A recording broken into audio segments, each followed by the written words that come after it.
Heyrðu, ég er komin hérna upp í Hvalfjörð, búin að koma mér vel fyrir, já svona, hérna hjá henni Jósefínu Morel. Hún er stödd hérna á Melakoti í Hvalfjarðarsveit. Hér er dásamlegt að koma. Framandi plöntur út í gluggum, hestar að bíta garðinn og hún er bara að skapa. Tökum þessa mögnuðu konu tali. Jósefína, þú kemur til Íslands, 1998, það ekki rétt til mér, frá Svíþjóð. Já. Og hvað ertu þá gömul? Þá var ég 22. 22. Þá var ég búin að fara í búfræði og búin að vinna að mjólka beljur í 2 ár. Já. Svo ákvað ég að reyna að gera eitthvað annað til þess að áður en ég myndi vera föst einhverju úti. Þannig að það bara... Og var það íslenski hesturinn sem dróði hingað? Já, aðlega og bara Ísland. Við lásum Ísland þegar ég var krakki. Já. Þannig og bara, við drefndi alltaf að fara til Íslands.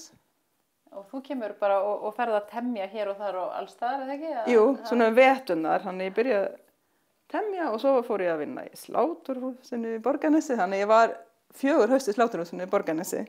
Þannig þá var ég að temja veturnar og svo fór ég eitthvað túristatengt á sumrin. Svona hellagæð og bara hellaleiðsögumaður og bara bensínstöð og hestalegu og alls konar. Svo gerist það sem gerist oft á þessum árum að fólk festir aðsett og eignast börn og þá varstu bara orðin Íslendingur, eða ekki?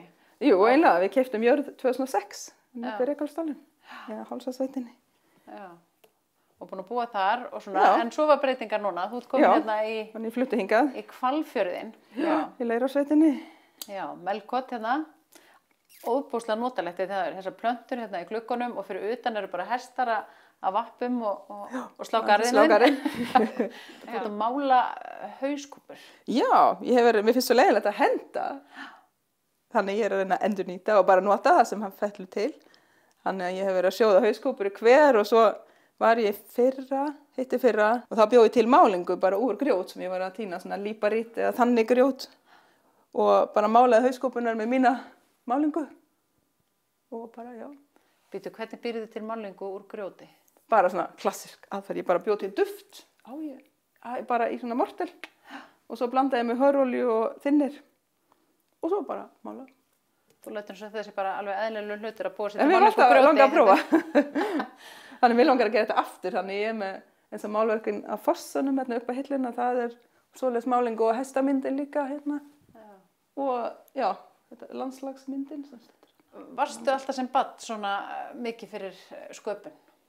Já, ég held það. Mér fannst langt skemmtilegast í svona einhver smíði í skólanum og já.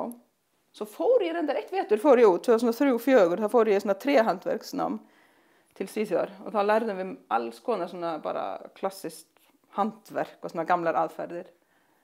Svona, þetta var eiginlega hugsað sem undirbúning fyrir húsgagnasmíði en við vorum að læra bara alls konar. En heldur að bakgrunnurinn sé að móta þig? Nú veit ég að pabbiðinn er eitthvað grjótkrabba veiðimaður út á Spánsku. Hann hefur verið að kolkrabba. Kolkrabba, hann hefur verið að kolkrabba, Oktopus, púlpú.